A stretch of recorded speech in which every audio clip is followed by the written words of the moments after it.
Hello and welcome to the Fast Fix channel. Today we are changing our sink on the left to look more pretty like our sink on the right. This is something you can absolutely do yourself. I'll show you how. Let's get started. Before you start loosening things up and disconnecting water lines, be sure to put a towel down. You will inevitably get some drips. This is a good way to catch them. The first thing we need to do is shut off our water lines, so simply turn to the right both knobs for the hot and cold side of the faucet. Now that our water's off, we can remove the water lines. It's a good idea to use a pair of pliers and grip a fitting that's right above the water line fitting, and what it does is disallows the copper tubing to twist as you're spinning off the water line. Just use an adjustable wrench like I did. All you need to do is loosen this up, and then you should be able to remove it by hand, as you'll see.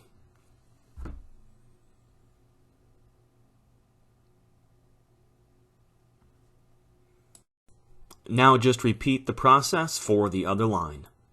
Now we need to disconnect our sink from the drain tube plumbing. So what we need to do is loosen this nut right here. If you can't get it by hand, you'll need a large adjustable wrench. Once it's loose, we will twist it all the way up, and we'll actually retain these parts because we will use them later.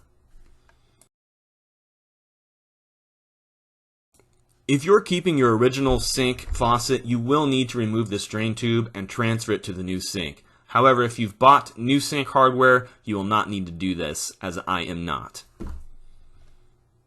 Again, if you're keeping your original hardware, you will need to remove your plunger apparatus as well.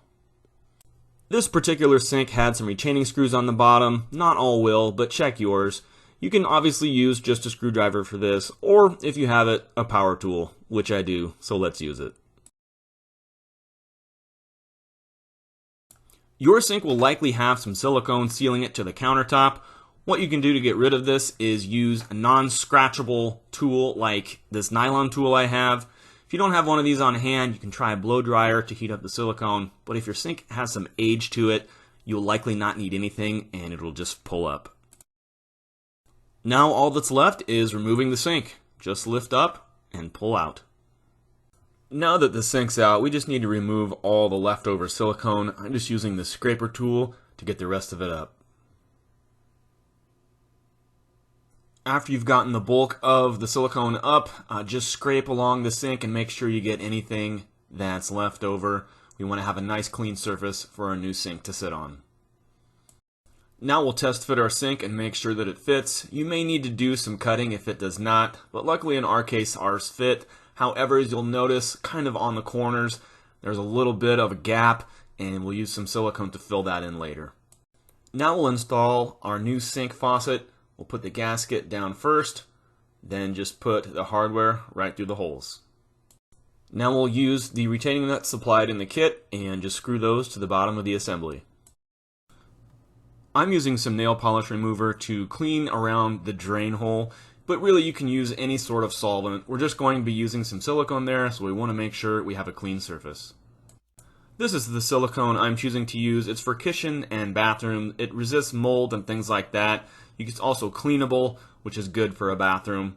And this here is our wastegate, and we will simply be putting it into the drain hole just like that. But first we need to apply some of that silicone to the base of the ring.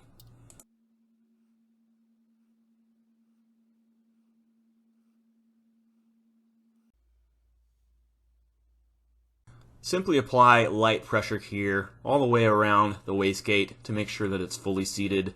And go ahead and clean up any silicone that kind of squeezed out of the sides. Do that now. It's a lot easier while it's still wet. Now it's time to install the waste tube. Simply thread the waste tube through the wastegate.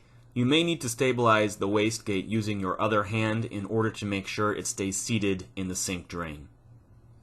Make sure to align the pivot rod opening to face the wall or the back of the sink. Now tighten the retaining nut to securely fasten the drain tube to the sink. Now we'll grab the gasket and the nut from the old drain tube. First install the nut, then the gasket. Make sure the angle of the gasket is facing down. You can use a helper to do this when you drop in the sink, or tape them to keep them from falling off. We're just test fitting here to make sure we don't have any surprises when we do the final install. Make sure all the plumbing fits and you don't have any clearance issues. Now apply a relatively thick bead of silicone to the entire lip of the sink. The silicone will help level the sink, fasten the sink, and keep water from dripping into your vanity. We'll use more silicone later as well.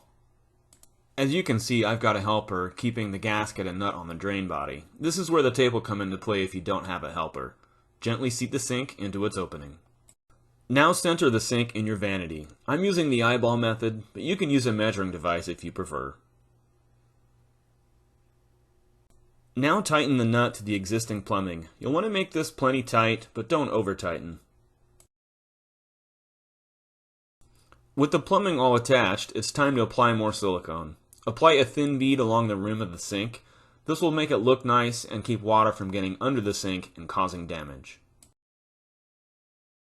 Now use a caulking tool like this or your finger to smooth out the silicone. I will link this tool in the description, or you can find it at a local hardware store. They're quite useful.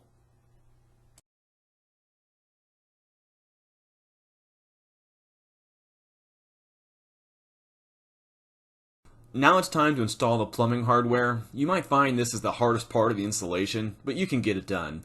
It's better to follow the instructions included with your new faucet, but I'll quickly go through them here too. First, slide the lift rod strap onto the lift rod, only finger tighten for now. Now drop the plug into the waste seat, making sure the opening on the bottom of the plug is facing the wall. Now install the pivot rod into the pivot rod opening. Make sure to thread the pivot rod in the plug hole as shown in the previous clip. Test the lift rod to make sure the drain plug opens and closes. Once verified, tighten the nut. Now push the pivot rod down. You'll insert the pivot rod into the closest hole on the lift strap. Fair warning, this is the trickiest and most frustrating part of the installation.